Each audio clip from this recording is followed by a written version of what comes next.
Pour un logement de même taille, les Sevranais paient une taxe d'habitation 2 fois supérieure à un habitant du 7e arrondissement de Paris ou de Neuilly. La Chambre régionale des comptes a procédé à l'examen des comptes de la commune et proposé des mesures nécessaires au rétablissement de l'équilibre budgétaire, sans résultat à ce jour. En 2025, le taux de la taxe foncière à Sevran est de 41,49%, dont 25,20% de taux exclusivement communal. Et si M. Blanchet se vante de ne pas avoir augmenté le taux de la taxe foncière sur ces dernières années, rappelez-lui que c'est parce que la ville de Sevran était déjà au taquet en termes de pression fiscale et qu'il lui aurait été difficile de l'augmenter davantage tant la pression exercée sur les administrés est déjà quasi insoutenable. Nous allons dans les prochains mois vous révéler la cause de l'augmentation de la pression fiscale sur notre ville, mais en vous disant la vérité.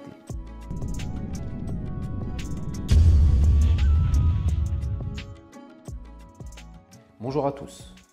Dans une précédente vidéo, je vous ai lu un communiqué du Front de gauche signé notamment par Brigitte Bernex, actuelle première adjointe de Stéphane Blanchet, dans lequel elle fustigeait la gestion financière de l'ancienne équipe municipale. C'est pourtant cette même équipe, Stéphane Blanchet en tête, avec laquelle Mme Bernex n'a pas hésité à faire alliance quelques années plus tard, en 2020. Entre-temps, il y avait eu des dépôts de plainte entre sa nouvelle chef de file Clémentine Autain et le duo Gatignon-Blanchet, un nouveau rapport de la Chambre régionale des comptes établi en 2018, toujours aussi accablant, et une opposition farouche pendant les 6 ans de la mandature 2014-2020.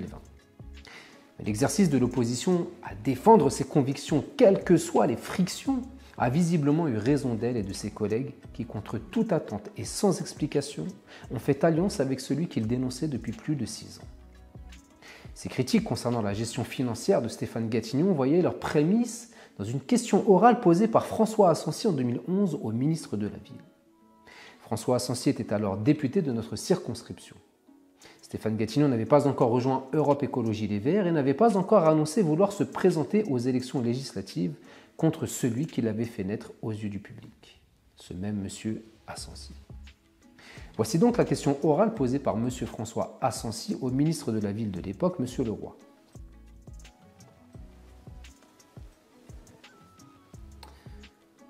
Titre: Difficultés budgétaires de la ville de Sevran. Monsieur le Président, la parole est à M. François Asensi pour exposer sa question numéro 1310. Monsieur François Asensi.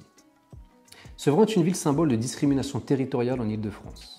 En 2006, déjà, j'étais intervenu à l'Assemblée au sujet des difficultés budgétaires de cette ville, intervention qui avait alors permis de débloquer une rallonge exceptionnelle. 5 ans après, je tire à nouveau le signal d'alarme car rien n'a fondamentalement changé. Les finances communales sont en déséquilibre structurel depuis le départ de nombreuses entreprises, si bien que l'injustice fiscale qui frappe les Sevranais perdure. Ainsi, pour un logement de même taille, les Sevranais paient une taxe d'habitation 2 fois supérieure à un habitant du 7e arrondissement de Paris ou de Neuilly. C'est inacceptable, d'autant que les Sevranais vivent plus durement les effets de la crise, qu'il s'agisse du chômage ou des bas revenus. Malgré des impôts locaux plus chers, les Sevranais ne bénéficient pas d'un service public d'égale qualité. Pourquoi les trottoirs de leur ville seraient-ils plus mal entretenus qu'à Paris? Les services publics plus restreints? Les personnels communaux moins bien traités? Les Sevranais refusent de se contenter d'un service public minimum et je les soutiens. Comment accepter cette double peine fiscale et sociale? L'intercommunalité rassemblant les villes de Sevran, Tremblay en France et Villepinte assume sa part de la solidarité entre les territoires. En tenant compte du potentiel fiscal de Sevran, elle abaisse le coût pour les Sevranais de certains services, transport, aide aux handicapés, ramassage des déchets, etc. et contient l'imposition locale. Mais cette solidarité intercommunale ne peut gommer de profondes inégalités à l'échelle régionale et à l'échelle nationale. C'est à l'État de garantir l'égalité entre les territoires. Certes, un programme de rénovation urbaine sans précédent de plusieurs centaines de millions d'euros est en cours à Sevran. Il faut saluer cet effort. Reste que, sans les ressources de fonctionnement correspondantes, l'amélioration risque d'être éphémère. Lors des débats sur le texte créant le Grand Paris, j'ai appelé à une indispensable révolution fiscale en Île-de-France visant à mettre fin aux inégalités croissantes entre l'Est et l'Ouest francilien. Cette exigence de justice ne peut être plus longtemps ignorée. La suppression du Fonds de solidarité Île-de-France, l'insuffisance des dotations de péréquation et le gel des dotations aux collectivités vont encore aggraver les difficultés des Sevranais. Ainsi, une enveloppe budgétaire de 500 000 € promise récemment à la municipalité n'a toujours pas été notifiée. au nom des Sevranais, je demande à l'État le respect de l'égalité républicaine. Que compte faire le gouvernement pour pallier les difficultés budgétaires de Sevran? Le président donne ensuite la parole à Madame Marianne Monchamp, secrétaire d'État auprès de la ministre des Solidarités et de la Cohésion sociale. Madame Marianne Monchamp. Monsieur le député, vous interrogez le ministre de la Ville sur les difficultés budgétaires de la ville de Sevran. Permettez-moi donc tout d'abord de vous prier de bien vouloir excuser l'absence de Monsieur le Roi en déplacement avec le président de la République. La commune de Sevran est confrontée depuis plusieurs années à une situation financière difficile. Sa population, relativement jeune et en grande difficulté, continue de s'accroître, de même que la demande en direction des services publics communaux. Vous le savez, l'État est attentif aux difficultés de cette collectivité territoriale et, d'une manière générale, au développement, avec le Grand Paris, du territoire Clichy-Montfermeil, Sevran, Livry et Aulnay, pour lequel la signature d'un contrat de développement territorial est prévue. Outre le formidable levier que constitue la venue du métro automatique, le contrat de développement territorial sera l'occasion de trouver les voies et moyens pour amplifier et pérenniser les effets de la rénovation urbaine. À plusieurs reprises au cours des 5 dernières années, l'État a apporté son soutien financier à la commune. Ainsi, la ville de Sevran a bénéficié, depuis 2006, de subventions exceptionnelles d'équilibre pour un montant total de près de 2 millions d'euros.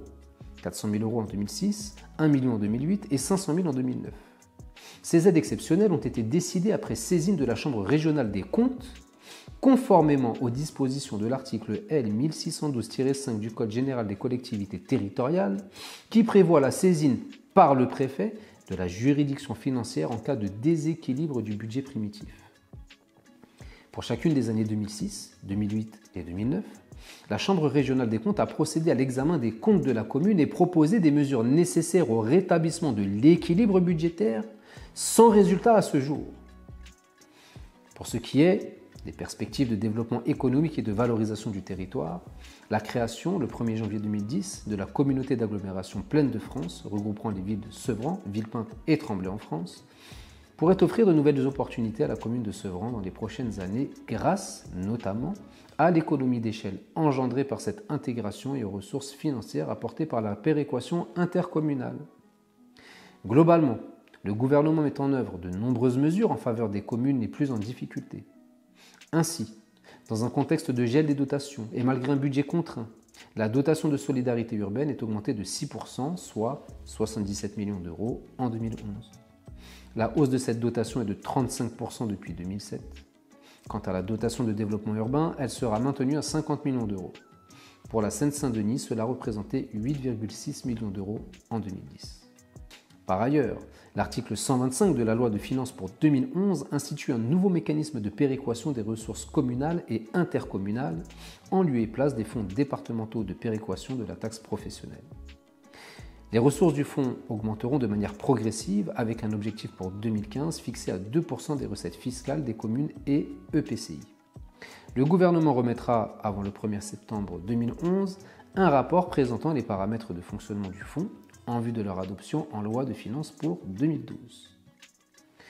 En ce qui concerne un dispositif de péréquation, le ministère de la Ville et le ministère chargé des collectivités territoriales seront très attentifs à ce que les communes les plus pauvres, en particulier celles comportant des US, puissent émarger à ce fonds. Ensuite, Monsieur le Président reprend Madame la secrétaire d'État en lui indiquant que son temps de parole est très largement dépassé. Monsieur Asensi répond à nouveau par les propos suivants. Les propositions que vous énoncez, Madame la secrétaire d'État, ne règlent pas de manière structurelle la situation de Sevran. Je ne les qualifierai pas de mesurettes puisqu'elles constituent tout de même des pas importants, mais elles restent nettement insuffisantes. Vous avez évoqué le Grand Paris, mais le métro n'arrivera pas à Sevran avant 15 ans, alors que c'est aujourd'hui que les Sevranais veulent que leur quotidien s'améliore concrètement. J'ai déposé une proposition de loi contre les discriminations territoriales qui, j'espère, sera un jour examinée en séance publique. Sevran, comme d'autres villes de Seine-Saint-Denis et, plus largement d'Île-de-France, est victime de discrimination territoriale. Preuve en est qu'on a refusé des chèques à des personnes provenant de quartiers sensibles au prétexte que ce seraient de mauvais payeurs. C'est inadmissible. Dans cette question-réponse, on y constate que la pression fiscale des Sevranais est plus élevée que dans les autres communes. Les impôts y sont plus chers et cela fragilise l'économie des Sevranais, quelle que soit leur classe sociale. Les impôts locaux, constitués de la taxe foncière et de la taxe d'habitation, y sont au plus haut, augmentant sans cesse la pression fiscale sur les foyers. Si la taxe d'habitation a été supprimée en 2023, les fonciers sur Sevran sont bien supérieurs à des villes de la même strate, y compris en Seine-Saint-Denis. En comparaison avec Aulnay-sous-Bois et Livry-Gargan par exemple, les taux y sont beaucoup plus élevés. Ils le demeurent encore à l'heure actuelle. En 2025, le taux de la taxe foncière à Sevran est de 41,49%, dont 25,20% de taux exclusivement communal. Cela explique les factures exorbitantes reçues par les Sevranais. Et si M. Blanchet se vante de ne pas avoir augmenté le taux de la taxe foncière sur ces dernières années, rappelez-lui que c'est parce que la ville de Sevran était déjà au taquet en termes de pression fiscale et qu'il lui aurait été difficile de l'augmenter davantage tant la pression exercée sur les administrés est déjà quasi insoutenable. Certains propriétaires paient quasiment un loyer chaque mois pour habiter dans leur propre demeure. Cherchez l'erreur. Pourquoi choisissons-nous de vous parler de ces éléments? Comme je l'ai dit dans la précédente vidéo, nous souhaitons bâtir un avenir sur les terres du souvenir. Ne pas se rappeler notre histoire, c'est méconnaître des éléments qui pourraient nous plonger dans la folie, car Albert Einstein disait que faire la même chose et s'attendre à un résultat différent, c'est le début de la folie. Nous devons nous rappeler ce qui nous a plongé et ce qui plonge encore les Sevranais dans une situation économique difficile, avec un pouvoir d'achat faiblissant, ce qui pour certains rend les fins de mois incertaines, pour d'autres amenuise les cadeaux qu'ils pourraient faire à leurs enfants ou petits-enfants. Nous allons dans les prochains mois vous révéler la cause de l'augmentation de la pression fiscale sur notre ville, mais en vous disant la vérité. Non pas celle que veulent vous faire avaler certains représentants qui, par certaines manœuvres, tentent de camoufler l'inacceptable. Dans la réponse de la secrétaire d'État que je viens de vous lire, vous en avez déjà un aperçu. Je relis une phrase qui a toute son importance. Pour chacune des années 2006, 2008 et 2009, la Chambre régionale des comptes a procédé à l'examen des comptes de la commune et proposé des mesures nécessaires au rétablissement de l'équilibre budgétaire sans résultat à ce jour. Vous comprendrez mieux pourquoi la ville de Sevran a du mal à avancer dans le bon sens, pourquoi la population ne jouit toujours pas d'un service public optimisé, bien que le personnel communal soit en majeure partie doté de grandes qualités humaines et techniques. Nous les remercions d'ailleurs d'œuvrer comme ils le font malgré les difficultés imposées par nos représentants depuis de nombreuses années. Une véritable opacité sur la gestion des deniers publics, jusqu'alors gardée bien à l'abri des regards, vous sera révélée, preuve factuelle à l'appui. En attendant, vous nous retrouverez sur la ville de Sevran pour notre enquête de probité auprès de la population, enquête visant à recenser les bâtisseurs de valeur, celles que portent les lettres de noblesse de notre belle ville de Sevran dans sa déclaration universelle des valeurs humaines. Les valeurs face aux voleurs, qui l'emportera? La population le décidera. Je vous dis à bientôt, au plaisir de vous rencontrer dans les rues de notre ville. Prenez soin de vous.